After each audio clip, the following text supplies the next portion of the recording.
तो हम लोग देख रहे थे कि अगर हमको इंटरफेरेंस के पैटर्न को देखना है बढ़िया से, अच्छे कॉन्ट्रास्ट के साथ अगर देखना है, तो उसके लिए कुछ कंडीशंस होने चाहिए। पहला कंडीशन तो ये होना चाहिए कि सोर्स जो होना चाहिए कोहेरेंट होना चाहिए, यानी दोनों में से जो वेव्स निकल रही हैं उन वेव्स के बीच का जो फेज डिफरेंस है, क्या है फेज डिफरेंस, वो कैसा होना चाहिए, कांस्टेंट होना चाहिए। अगर फेज डिफरेंस कांस्टेंट हो गया तो बाबू वेवलेंथ एंड फ्रीक्वेंसी भी क्या हो जाता है, सेम हो जाता है। अगला ये था कि जो दो सोर्सेज हैं उनमें से मोनोक्रोमेटिक लाइट निकलना चाहिए। मोनोक्रोमेटिक निकलने का मतलब हुआ कि इसमें से अगर रेड लाइट निकल रहा है तो इसमें से भी रेड लाइट ही निकलना चाहिए। शांत रहिए, ठीक है। और अगला ये था कि जब सब कुछ सेम है का मतलब हुआ कि फ्रीक्वेंसी भी सेम ही है, वेवलेंथ भी सेम ही है, तो एम्पलीट्यूड भी अगर सेम हो जाए ना तो इंटरफेरेंस का पैटर्न खूब बढ़िया से आपको देखने को मिलेगा। क्योंकि अगर एम्पलीट्यूड भी सेम हो गया का मतलब हुआ इंटेंसिटी सेम हो गया, और इंटेंसिटी सेम हो गया तो मैक्सिमम इंटेंसिटी सीधे आपको मिलेगा 4I0। अब बाबू मिनिमम इंटेंसिटी सीधे कितना मिलेगा, तो जहां लाइट मिलेगा वहां तो खूब मिलेगा एक के बार 4I0, और जहां नहीं मिलेगा वहां एकदम अंधेरा। तो डिफरेंशिएट कर पाना बड़ा आसान रहेगा कि यहाँ लाइट है, यहाँ लाइट बिल्कुल नहीं है, तो जहां नहीं है वहां डिस्ट्रक्टिव इंटरफेरेंस हुआ होगा। क्लियर है, इंटेंसिटी जीरो हुई होगी। तो ये तो देख लिया था हम लोगों ने। इसको सबसे पहली बार लाइट के केस में इस पैटर्न का मतलब हुआ कि मैक्सिमम इंटेंसिटी कितना 4I0, मिनिमम इंटेंसिटी कितना 0। पहली बार सक्सेसफुली इसको एक थॉमस यंग नाम के साइंटिस्ट ने दुनिया को दिखाया था कि हाँ लाइट के केस में भी ऐसा दिखता है। जैसे नॉर्मल पानी के सरफेस पर आपको याद है हम लोगों ने देखा था इस टाइप से बनता है, एक कहाँ चला गया, नहीं बनता है। Maximum amplitude, zero amplitude, maximum amplitude, zero amplitude, देखा था ना। तो यहाँ तो हमको दिखता है, लेकिन लाइट के केस में जनरली हम लोगों को नहीं दिखता। उन्होंने दिखाया, तो उन्होंने एक एक्सपेरिमेंट किया था जिसको कहा जाता है यंग्स डबल स्लिट एक्सपेरिमेंट। उसमें यहाँ एक सोर्स रखा उन्होंने, अब सोर्स से लाइट निकलेगा, चारों तरफ निकल के ट्रेवल करेगा ना। लेकिन इस चैप्टर में हम लोग लाइट रे से ज्यादा वैल्यू किसको दे रहे हैं, वेव फ्रंट्स को दे रहे हैं। अरे यार, वो जो आदमी पानी के सरफेस पर है सोर्स के जरिए जो वेव क्रिएट कर रहा था, तो आपको वेव दिख रहा था कि वेव फ्रंट दिख रहा था, वेव फ्रंट दिख रहा था, तो वही इंपॉर्टेंट होता है फिलहाल अभी हमारे लिए, ठीक है। तो इसमें से वेव फ्रंट निकल के ऐसे फैलेंगी, बोलिए ना। तो बाबू वेव फ्रंट का जो हिस्सा यहां पड़ जाएगा उस हिस्से का हर पॉइंट अपने आप में एक लाइट सोर्स होगा ना। हाइजेंस प्रिंसिपल में हम लोगों ने ये पढ़ा है कि वेव फ्रंट का हर पॉइंट अपने आप में एक लाइट सोर्स होता है। मैंने ऐसा मैं नहीं कह रहा हूं कि ये लाइट सोर्स नहीं है, चाहिए लाइट सोर्स नहीं है, लेकिन हमको इनसे मतलब नहीं है। हमको मतलब किससे है, हमको वेव फ्रंट के उस हिस्से से मतलब है जो इस स्लिट में आ रहा है। अच्छा, स्लिट का मतलब आप समझते हैं, ये सेटअप कल मैंने समझाया था क्या, क्या नहीं समझाया था, कोई बात नहीं है। ये एक्चुअली दीवार है, क्या है, लाइन टाइप का दिख रहा है लेकिन पूरा दीवार है, और ये स्लिट है। स्लिट का मतलब दरार होता है ना। तो हाँ, नहीं, छेद और दरार में अंतर होता है। छेद गोल होता है, दरार जो होता है वो कुछ इस तरीके से होता है। अरे ऐसा होता है जैसे आप किसी पेपर में वो जो परकाल होता है उससे घोंपिएगा तो क्या बनता है, होल बनता है, छेद बनता है, ठीक है। लेकिन आप उसमें ब्लेड मार दीजिएगा तो क्या बनता है, उसको होल या छेद नहीं बोला है, उसको स्लिट बोला जाता है, दरार बोला जाता है। तो ये एक्चुअली दरार है जो कि 2D में देख रहे हैं तो आपको किसकी तरह दिख रहा है, होल की तरह दिख रहा है। अदरवाइज ये पूरा का पूरा दरार है, स्लिट है ये, ठीक है। फिर सामने भी एक दीवार है, तो इसमें एक स्लिट है, इसमें दो स्लिट है। फिर उसके सामने एक स्क्रीन है, और इसी स्क्रीन पर हमको देखना है कि कहाँ कंस्ट्रक्टिव इंटरफेरेंस हुआ है, कहाँ डिस्ट्रक्टिव इंटरफेरेंस हुआ है, ठीक। सोर्स को रखा गया यहाँ पे, इसमें से वेव फ्रंट्स वेव फ्रंट्स का वो हिस्सा जो दीवार से टकरा जाएगा वो या तो इस दीवार के द्वारा एब्जॉर्ब कर लिया जाएगा, नहीं तो इसके द्वारा रिफ्लेक्ट कर दिया जाएगा। लेकिन जो हिस्सा यहाँ पहुंचेगा उसका हर पॉइंट अपने आप में एक लाइट सोर्स है ना, तो फिर यहाँ से वेव फ्रंट्स निकलेंगे इस तरीके से। अरे बोलिए, इस तरीके से वेव फ्रंट्स निकलेंगी। और बाबू एक बार फिर से वेव फ्रंट का वो हिस्सा जो यहाँ पहुंचेगा, चाहे वेव फ्रंट का वो हिस्सा जो यहाँ पहुंचेगा, वो सब अपने आप में फिर लाइट सोर्स होगा कि नहीं? तो फिर यहाँ से भी वेव फ्रंट्स निकलेंगी। अरे बोलिए, यहाँ से भी, और देखिए दोनों का इंटरफेरेंस होने लगा कि नहीं? नहीं समझ में आया? अगर हम इन लाइट सोर्सेस से रेज निकालने की बात करें तो रेज निकल निकल के ऐसे ना गया होगा? अरे बोलो, चाहे इसमें से भी निकल निकल के ऐसे गया होगा, और बच्चों इसमें से भी निकल निकल के ऐसे गया होगा, फिर इसमें से निकल निकल के ऐसे गया होगा। तो मान लो कि हम यहाँ कहीं कोई पॉइंट लेते हैं, तो इस पॉइंट तक यहाँ से भी रे निकल के पहुंचा होगा, और यहाँ से भी रे निकल के पहुंचा होगा। अब हो सकता है कि ये दोनों रे यहाँ कंस्ट्रक्टिव इंटरफेरेंस कर ले। हाँ तो बोलो, कंस्ट्रक्टिव इंटरफेरेंस कर लेगा तो इंटेंसिटी सीधे कितनी मिलेगी? 4I0। हो सकता है कि ये दोनों यहाँ मिलके डिस्ट्रक्टिव इंटरफेरेंस कर ले, एकदम अंधेरा दिखेगा वहां। आप समझ रहे हैं? ये पैटर्न यंग ने दुनिया को सही में करके मतलब दिखाया, एक्सपेरिमेंट करके ये पैटर्न दिखाया। पैटर्न कुछ इस टाइप से था, आपको दिख रहा होगा एकदम बीचों बीच खूब गाढ़ा सफेद कलर दिख रहा है कि नहीं? एकदम यहां पर हुआ है कंस्ट्रक्टिव इंटरफेरेंस। अरे बोलिए ना। फिर धीरे धीरे आप देखिएगा इंटेंसिटी कम होती गई, यहाँ 4I0 तो कहीं रास्ते में 3I0, 2I0, I0, एकदम यहाँ क्या हो गया? अंधेरा का मतलब हुआ वहां डिस्ट्रक्टिव इंटरफेरेंस हुआ होगा। समझ रहे हो? फिर देखो बताओ क्या हुआ है? Constructive destructive, constructive destructive. अरे है कि नहीं? तो ये पैटर्न यंग ने दुनिया को दिखाया, और इसको बोला जाता है यंग्स डबल स्लिट एक्सपेरिमेंट। आइए इस एक्सपेरिमेंट से रिलेटेड हम कुछ डेरिवेशंस करते हैं। एक्सपेरिमेंट क्लियर है ना? यंग ने बड़ी चालाकी से एक ही सोर्स को दो सोर्स में कन्वर्ट कर लिया है। अब लीजिए, क्योंकि दो डिफरेंट सोर्स सेम फ्रीक्वेंसी का क्रिएट करना पॉसिबल, आप कितना भी कोशिश कर लीजिए, अगर आप एक रेड बल्ब यहां लीजिएगा, एक रेड बल्ब यहां लीजिएगा ना, तो कंफर्म है कि दोनों की फ्रीक्वेंसी में, चाहे दोनों के वेवलेंथ में थोड़ा बहुत अंतर जरूर आएगा। हो सकता है कि ये 700 नैनोमीटर का हो तो ये कुछ 705 नैनोमीटर हो, चाहे 695 नैनोमीटर हो। तो इस प्रॉब्लम के सॉल्यूशन के लिए उन्होंने क्या किया? एक ही सोर्स को दो सोर्स में कन्वर्ट कर दिया। Oh my God! अरे यहां तक जो लाइट पहुंचा वो इसी में से निकल के ना गया है, और यहां तक भी जो लाइट पहुंचा है वो इसी में से निकल के गया है। यानी ये दोनों सोर्सेस जो हैं, अरे जिनसे निकलने वाली लाइट्स का हम इंटरफेरेंस करा रहे हैं, वो एग्जैक्टली आइडेंटिकल सोर्सेज हो गई। आइडेंटिकल होने का मतलब हुआ कि ना सिर्फ वेवलेंथ और फ्रीक्वेंसी सेम होगा, बल्कि इनका एम्पलीट्यूड भी सेम होगा। बोलो ठीक है? तो हमारे लिए जो सबसे मेन पार्ट है वो ये वाला पार्ट है, कि ये वाला पार्ट, क्योंकि ये दो सोर्स की तरह बिहेव करेगा, और ये स्क्रीन, क्योंकि इसी के ऊपर हमको ये पैटर्न देखना है। ठीक है? तो इसको मैंने देखिए यहां पर ड्रॉ किया है। जो ऊपर वाला स्लिट है उसको मैंने कहा है S1, नीचे वाले स्लिट को कहा है S2 कहा है। ये सामने आपको कैपिटल D डिस्टेंस दूरी पर एक स्क्रीन दिखाई दे रहा है। इसी स्क्रीन पे हमको इंटरफेरेंस का पैटर्न देखना है। बहुत आज तुम बहुत ध्यान से पता नहीं क्यों समझ रहा है।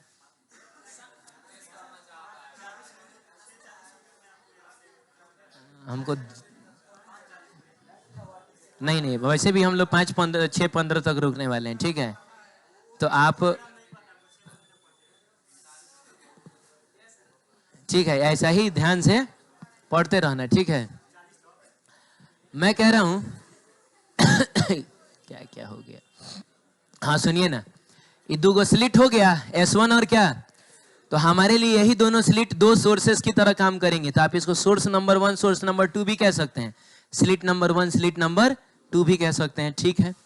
अब यहाँ पर सामने कैपिटल D डिस्टेंस पर एक स्क्रीन है। ठीक है? उसी पे हमको पैटर्न को ऑब्जर्व करना है। एक बीचों बीच लाइन मैंने ड्रॉ किया है, इसको हम सेंट्रल लाइन बोल सकते हैं। अरे दोनों के बीचों बीच से होके ना गुजर रहा है, तो सेंट्रल लाइन कह सकते हैं। इस एक्सिस को हम लोग वाई एक्सिस बोलेंगे। तो ये ओरिजिन हो गया, और यहां से किसी वाई डिस्टेंस दूरी पर एक पॉइंट है। अरे बोलो ना, जो कि डिस्टेंस में यहां से वाई डिस्टेंस ऊपर है, और बाबू डिस्टेंस में वाई डिस्टेंस ऊपर है, और एंगल में मान लीजिए कितना एंगल है? अरे एंगल में मान लीजिए कितना एंगल है? थीटा एंगल है। थीटा एंगल पर मतलब वो पॉइंट पड़ा हुआ है। क्लियर है? तो हमको पता करना है कि इस पॉइंट पे कंस्ट्रक्टिव इंटरफेरेंस हुआ होगा कि डिस्ट्रक्टिव इंटरफेरेंस हुआ होगा। ये जानने के लिए हम पहले इसमें से एक रे भेजें, अरे बोलो ना, रे भेजते हैं। इसमें से भी एक रे भेजें। अभी दोनों ने वहां कंस्ट्रक्टिव इंटरफेरेंस किया है कि डिस्ट्रक्टिव इंटरफेरेंस किया है, ये जानने के लिए हम देखेंगे कि दोनों के बीच का पाथ डिफरेंस कितना है। अगर पाथ डिफरेंस एकदम 0 हो जाए, कौन सा इंटरफेरेंस?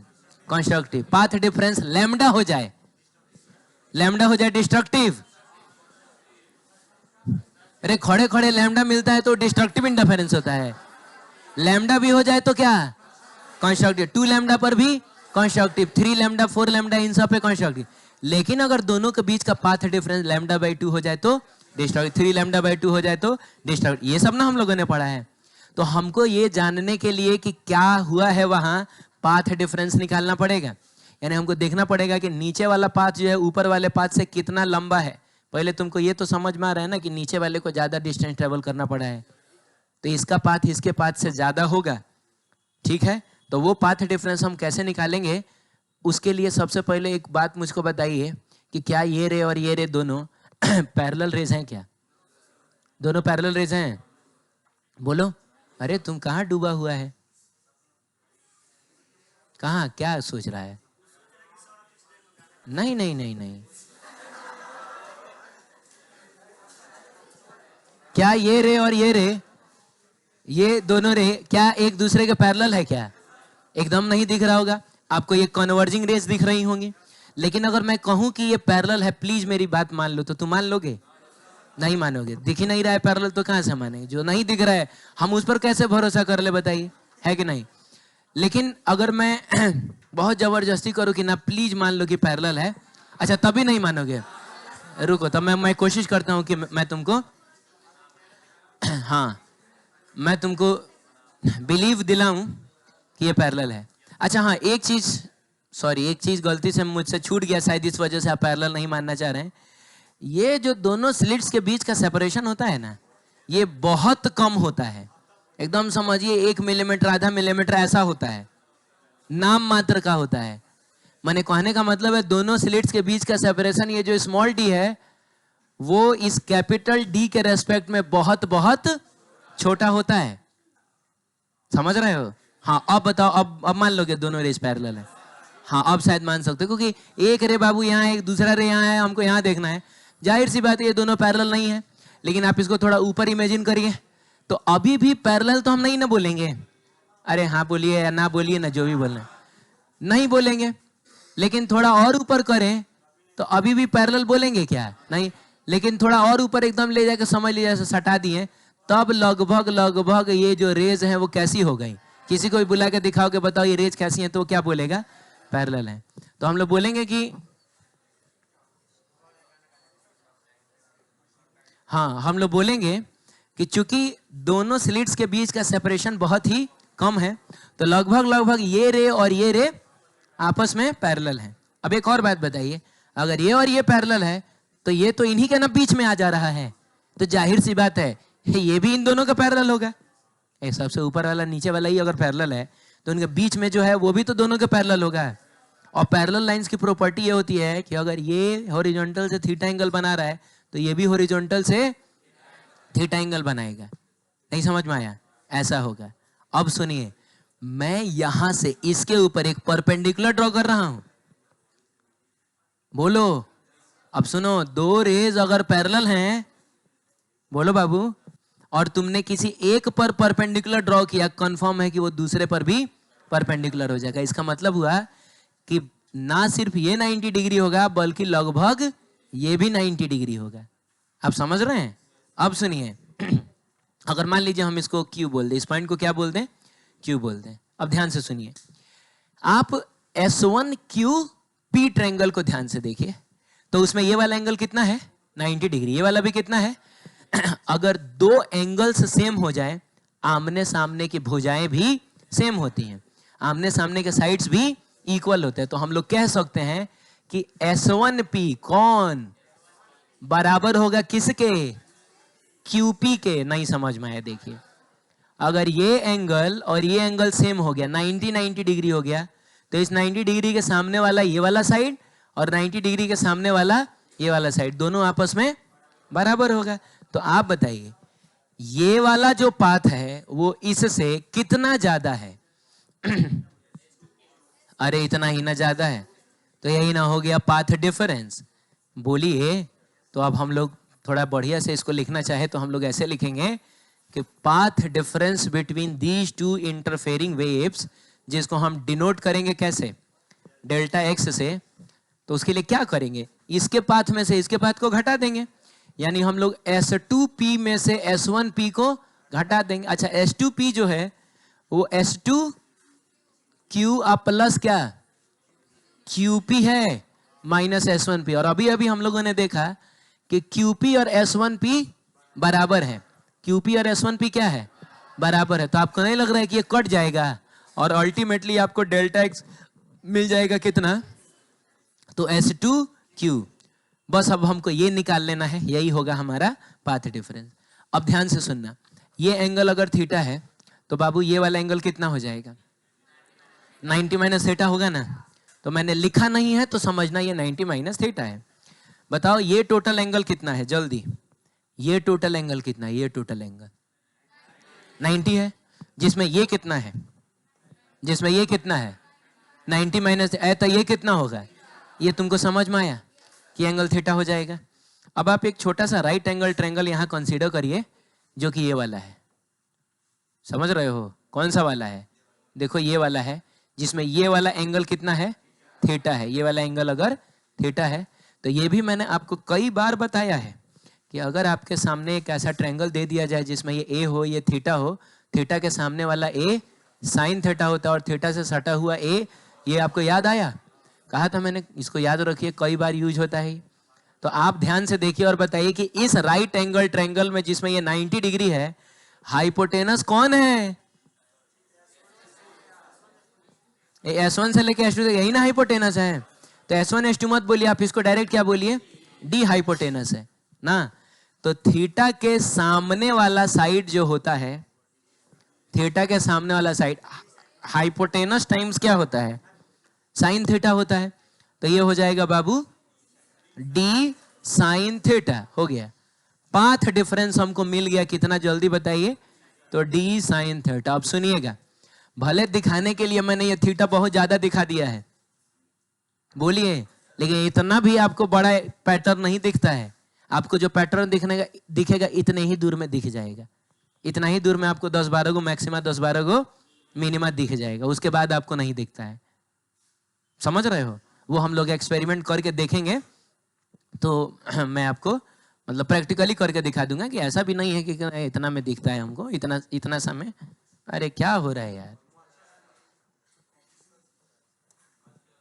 क्या परेशानी है इस सबको हैं?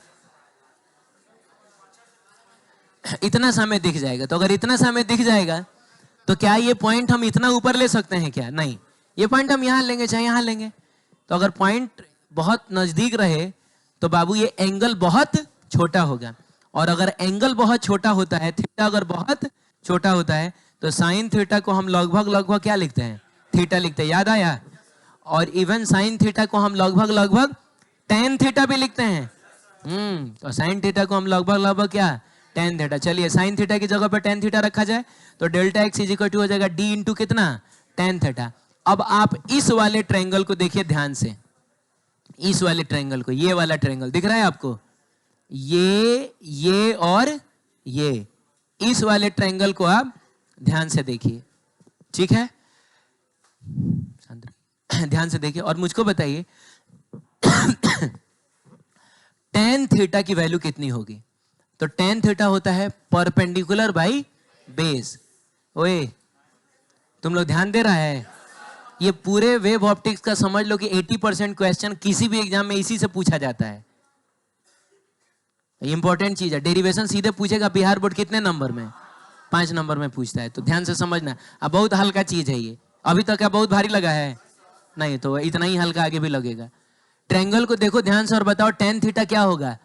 परपेंडिकुलर बाई बेस का मतलब y बाई कैपिटल डी। तो हम इसको लिखेंगे delta x is equal to, हाँ, y divided by capital D. अब आप यहां से थोड़ा y की वैल्यू निकालिए। तो कैपिटल डी को ऊपर भेजिए, स्मॉल डी को नीचे भेजिए। y इज इक्वल टू आ गया delta x times capital D divided by small D. इस चीज को मैं एक बार फिर यहां लिखना चाहता हूं, delta x into capital D divided by small D ना। अब सुनिए, इस y डिस्टेंस पे क्या हुआ है, कंस्ट्रक्टिव इंटरफेरेंस हुआ है कि डिस्ट्रक्टिव इंटरफेरेंस हुआ है, ये जानने के लिए हमको देखना होगा कि डेल्टा एक्स क्या है। अरे बोलिए। हाँ, तो अगर हमको ये पता करना है कि किस y पे कंस्ट्रक्टिव इंटरफेरेंस हुआ है। कंस्ट्रक्टिव इंटरफेरेंस का मतलब हुआ लाइट की इंटेंसिटी मैक्सिमम है, उसको बोला जाता है मैक्सिमा। क्या बोला जाता है मने बाबू? फॉर कंस्ट्रक्टिव इंटरफेरेंस को क्या बोला जाता है? क्योंकि वहां लाइट की इंटेंसिटी मैक्सिमम ना होती है। मैक्सिमम में कितनी होती है बताइए? तो 4I0 होती है कि नहीं? तो अगर आप चाहते हैं कि कंस्ट्रक्टिव इंटरफेरेंस हो तो उसके लिए डेल्टा एक्स को क्या होना पड़ेगा? 0 प्लस माइनस। जल्दी बोलिए। अरे डेल्टा एक्स लिख रहा हूं मैं फेज डिफरेंस थोड़े लिख रहा हूं। डेल्टा एक्स कितना होना चाहिए? Lambda 2 lambda 3 lambda. ये बोलो तुम लोग, आप बकवास करने लगता है बीच बीच में, तुम लोग बताओ हैं। 0 plus minus lambda plus minus कितना? 2 लैम्डा प्लस माइनस 3 लैम्डा, करते करते प्लस माइनस n लैम्डा तक हम चले जाएंगे। अब एक काम करते हैं, हम लोग अब इस डेल्टा एक्स की जगह पे पहले क्या रखते हैं? तो 0 मिलेगा, फिर प्लस माइनस लैम्डा रखना है तो plus minus lambda D by D मिलेगा, फिर plus minus 2 lambda D by D मिलेगा, फिर plus minus 3 lambda D by D मिलेगा। बोलिए जल्दी। और डॉट डॉट सही में करते जाएंगे तो क्या मिलेगा? Plus minus n lambda D by D मिलेगा। क्लियर है?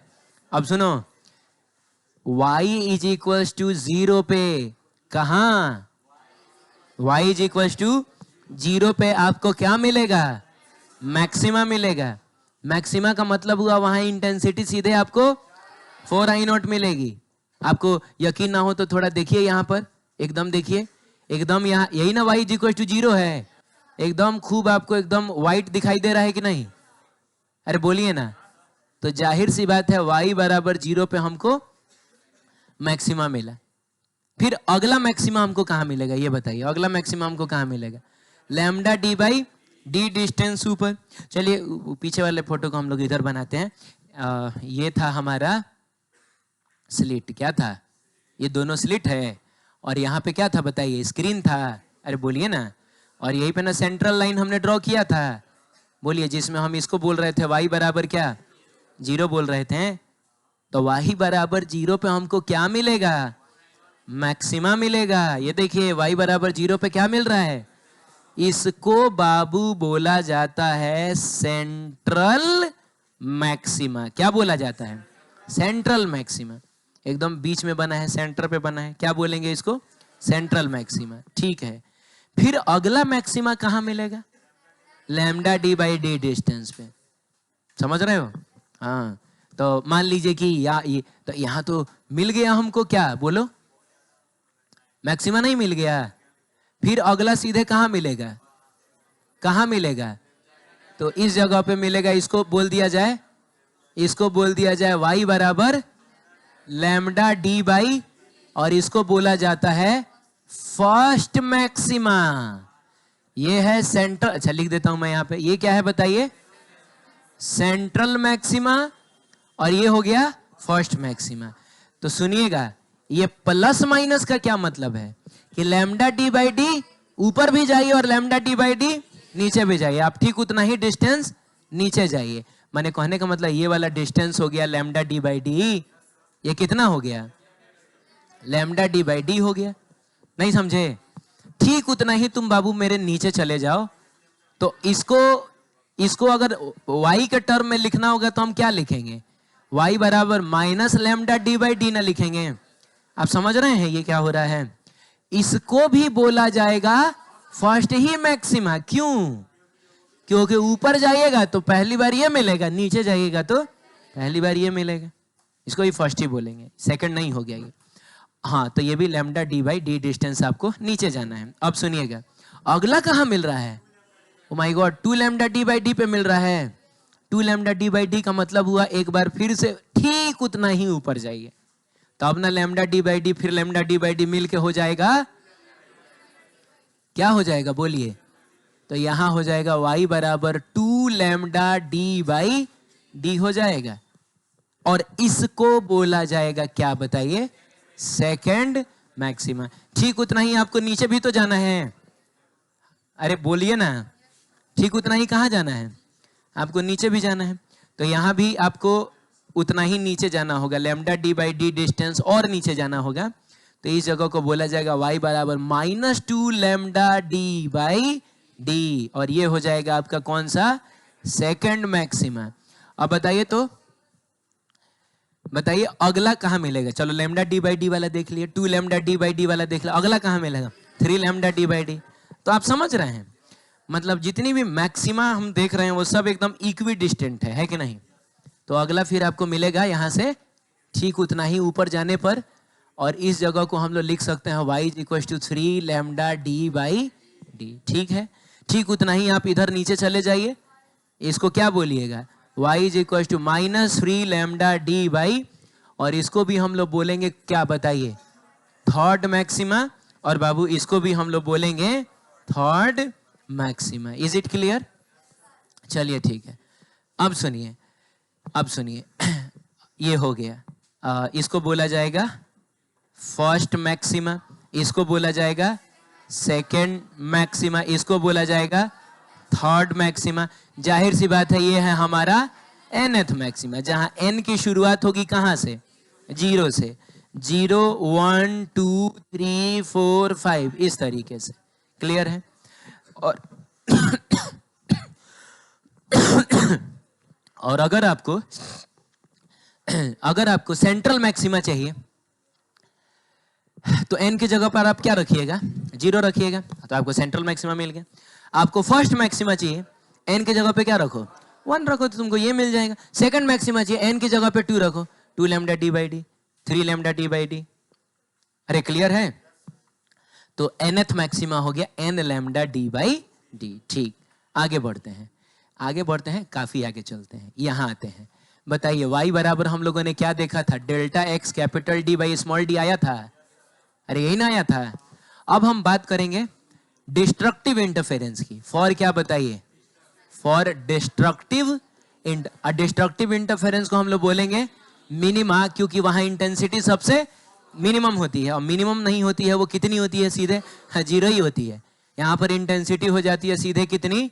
उसके लिए डेल्टा एक्स क्या होना चाहिए बताइए? आधा आधा का चक्कर इसी में ना लगता है।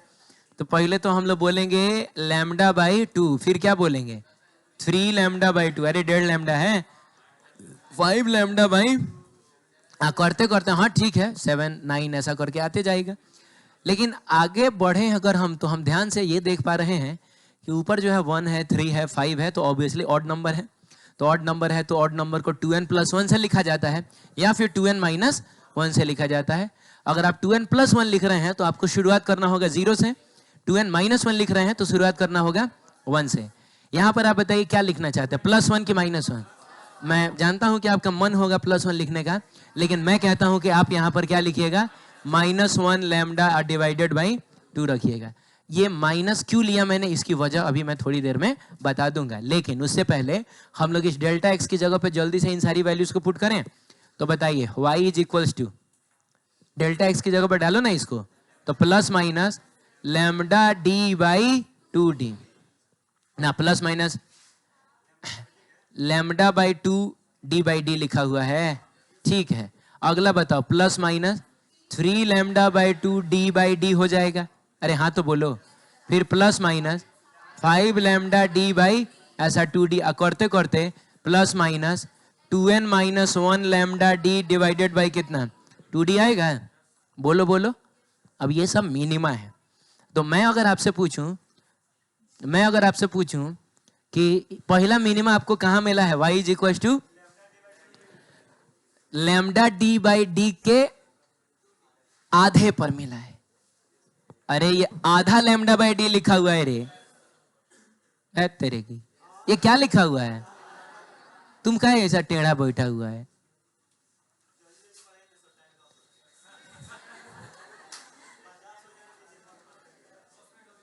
देखो मैं आज देखिए 2 बातें हैं। पहली बात तो ये है, पहली बात तो ये है कि देखिए मैं जब बोलता हूँ कि देखिए अभी आप बच्चे हैं तो आप लोग बोलते हैं नहीं सर अब हम लोग बड़े हो गए हैं।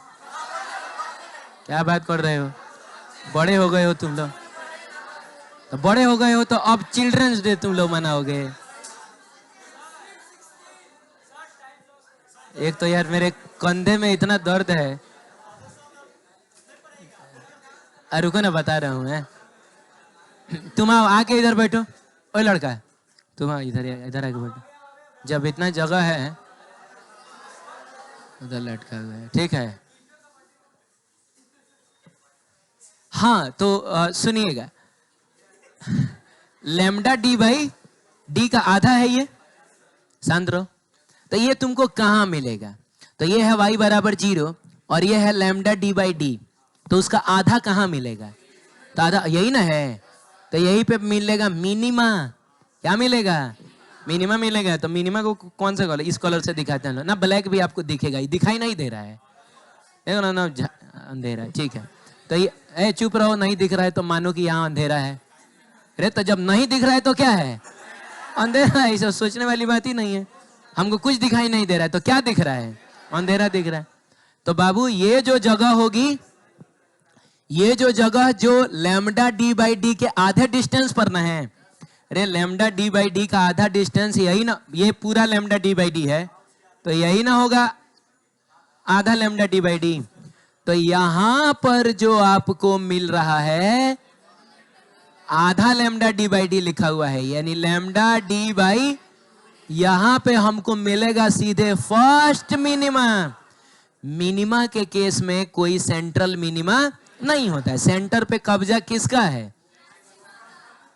किसका है, मैक्सिमा का है। तो मिनिमा अच्छा है, उतना ही आप नीचे जाइए, उतना ही आप कहाँ जाइए, देखिए आप नीचे जाइए, आप नीचे जाइए उतना ही, यहां से ठीक ये पूरा लैम्डा डी बाई डी है तो ये होगा ना आधा लैम्डा डी बाई डी, उतना नीचे जाइए, आप यहां पर ना है तो इस जगह पे आपको y is equal to minus of lambda D divided by कितना 2d आएगा, ठीक है।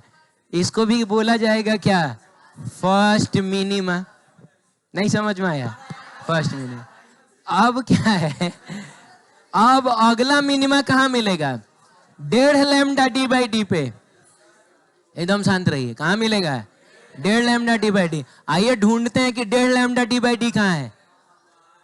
3/2 का मतलब 1.5 ना होता है, तो ये है लैम्डा डी बाई डी।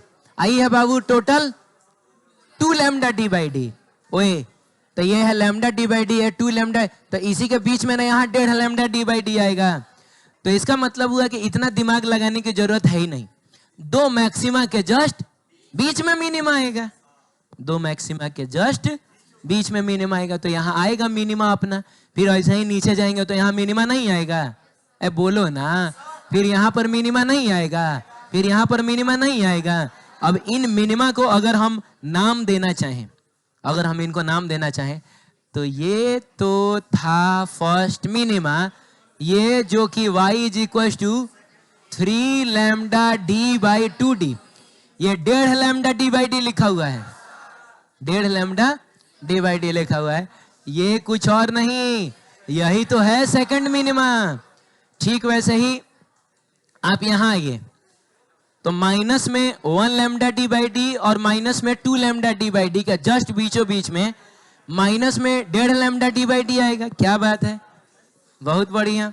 तो माइनस में 3 लैम्डा डी डिवाइडेड बाई कितना 2d, और ये हो जाएगा सेकंड क्या मिनिमा, ठीक है। नहीं नहीं अभी कहाँ, अभी अभी कहाँ जाने हैं, अब आगे। अरे तो कम से कम नहीं नहीं, वो बेचारा लावारिस पड़ गया तो उसका नाम तो कम से कम हम उसको दे दे, क्या जी, नहीं तो बेचारे को रात भर नींद नहीं आएगी।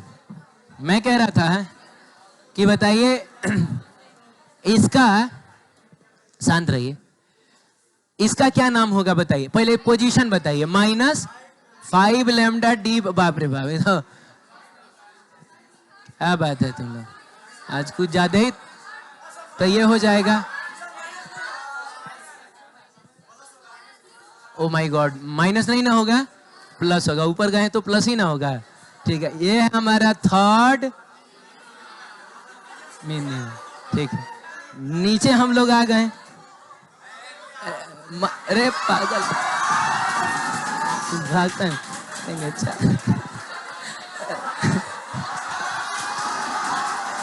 बंद मत कर।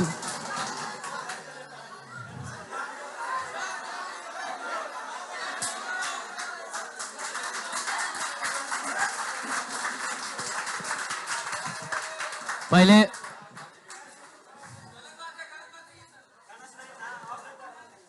ये ऑफ कर दिया है क्या?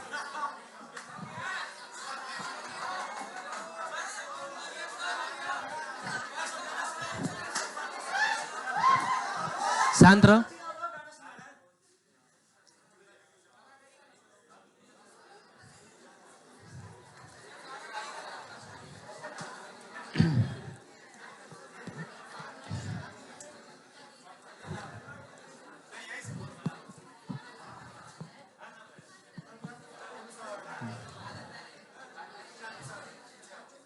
ये तुम लोगों का तमीज है।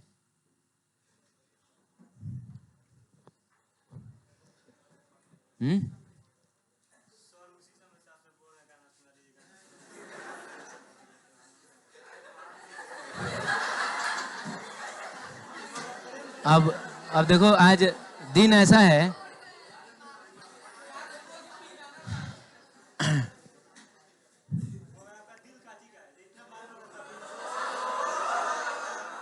पत्थर का है।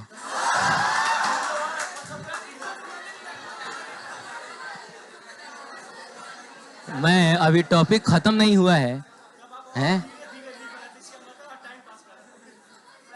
तो तुम आज हम पर ये इल्जाम लगा रहे कि हम क्लास में आकर टाइम पास करते हैं।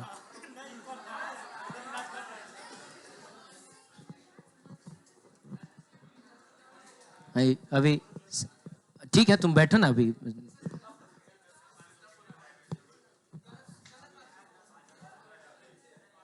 मैं कह रहा हूं कि मेरा गला ठीक नहीं है।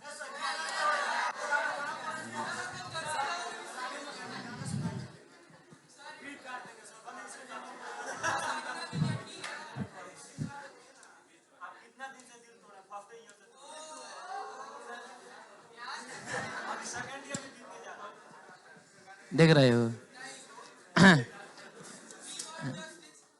अच्छा, मिलेगा सबको। अच्छा, तो पहले अभी देखो, ये कहाँ कंप्लीट नहीं हुआ था। रुक जाइए, 5 मिनट रुकिए। ये y बराबर जो है लैम्डा डी बाई,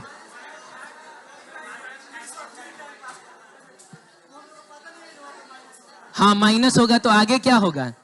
ये 5/2 होगा। क्या बात है, बहुत बढ़िया। तो 5 लैम्डा डी डिवाइडेड बाई कितना? 2d, और ये हो जाएगा हमारा थर्ड क्या? मिनिमम।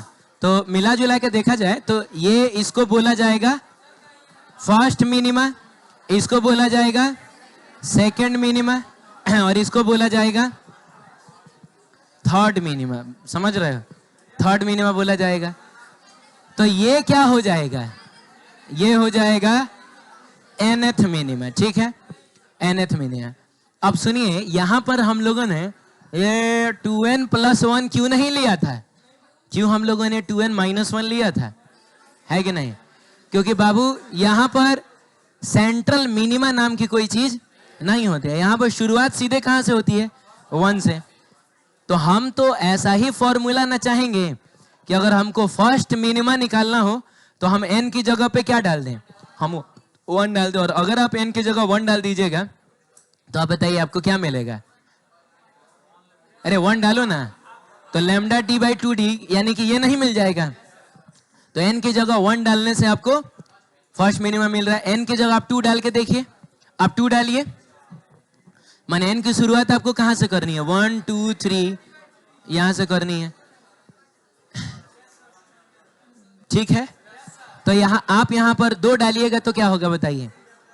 2 दूनी 4 - 1 कितना? 3 हो जाएगा। तो ये 3 लैम्डा डी बाई 2d हो जाएगा।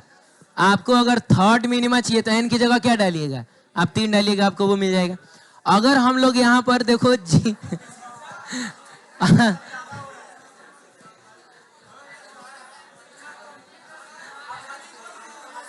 अच्छा, इसमें सही में कितने लोग ऐसा लग रहा है कि मैं गाना सुनाने वाला हूँ? अरे यार, तुमको नहीं ना लग रहा है?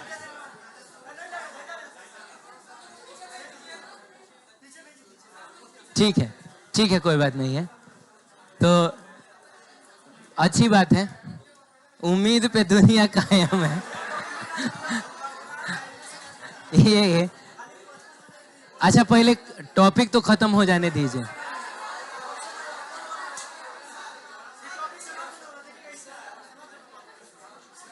हाँ, मैं कह रहा हूं कि ये अगर देखो प्रॉब्लम क्या हो जाएगा, अगर हम यहाँ पे प्लस ले लेना, प्लस ले लें तो हमको शुरुआत करनी होगी कहाँ से? जीरो से। अब आप बताइए, फर्स्ट मिनिमा चाहिए, हम एन की जगह जीरो रख रहे हैं। सेकंड मिनिमा चाहिए एन की जगह, ये अच्छी बात है क्या? अगर हमको सेकंड मिनिमा चाहिए तो हम एन की जगह 2 रखें, तो इसीलिए हम लोगों ने देखिए 2n-1 लिया है। अब जो है, नहीं नहीं, अब बस एक छोटा सा टॉपिक बचा हुआ है, वो अभी अभी 1 सेकंड में हो जाएगा। अरे ये 4 को नोट है, 4 लाइन का, ये 40 सेकंड में हो जाएगा। कह रहा है कि in the interference intensity of all the bright fringes, जितने भी बाबू ब्राइट फ्रिंजेस है ना, यानी जितना भी आपको मैक्सिमा मिला था, उन सब की इंटेंसिटी सेम होगी।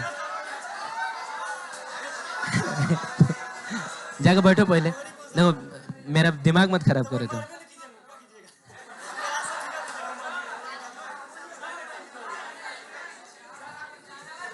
नहीं, आप जाके बैठिए। तो तुमको, अच्छा तुम पहले जाके बैठो ना। अच्छा, आपको नहीं पढ़ना है क्या? नहीं पढ़ना है तो आप बोल दीजिए। मेरे कंधे में बहुत दर्द है, मैं अभी गाना सुना दूंगा तो आप पहले जाके बैठो।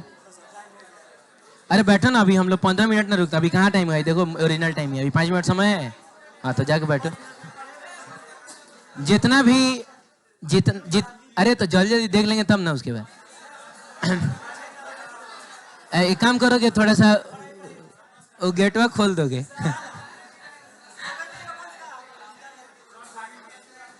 गिटार से तुम बैठेगा अभी?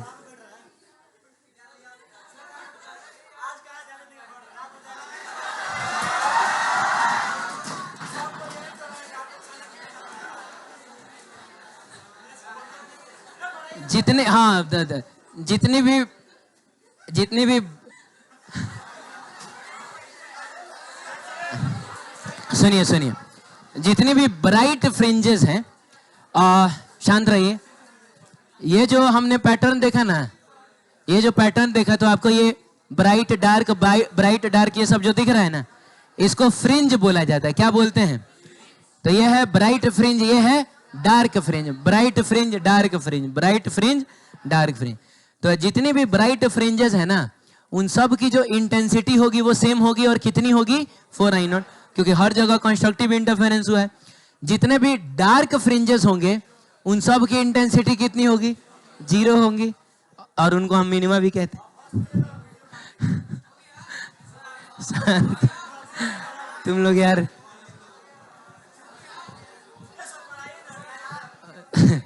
सारा मैक्सिमा और मिनिमा जो होता है वो इक्वल डिस्टेंस पे होता है। इक्वल डिस्टेंस पर होने का मतलब हुआ, एक 0 पर मिला था तो अगला लैम्डा d/d पे मिला था, अगला 2 लैम्डा d/d पे मिला था, 3 लैम्डा d/d पे मिला था। तो हर दो मैक्सिमा के बीच का सेपरेशन कितना था? Lambda d/d। हर दो मैक्सिमा के बीच का, मैक्सिमा यहाँ ना है, इन दोनों के बीच का सेपरेशन भी लैम्डा d/d, इनके बीच का सेपरेशन भी लैम्डा d, इन दोनों के बीच का भी लैम्डा d/d। ठीक उसी तरीके से हर दो मिनिमा के बीच का सेपरेशन भी उतना ही होगा। आप इसमें से इसको घटा के देखिए, ये लिखा हुआ है 1.5 लैम्डा d/d में से आप आधा लैम्डा d/d को घटाइए, तो आपको 1 लैम्डा d/d मिलेगा कि नहीं? 2.5 लैम्डा d/d में से 1.5 लैम्डा d/d घटाओ, कितना मिलेगा? 1 लैम्डा। तो वो बात देखिए यहाँ पर बोल रहा है all maxima and minima are placed at equal distance. बस हो गया, एक और है। अब शांत रहिए। अगला बोल रहा है फ्रिंज विड्थ से रिलेटेड कुछ बोल रहा है। अब यार देखो, फिर तुम पता है तुम लोग ये मजाक मजाक में 5-5 10-10 मिनट के ये मजाक में है, तुम लोग फिर पूरा एक क्लास पीछे चले गए।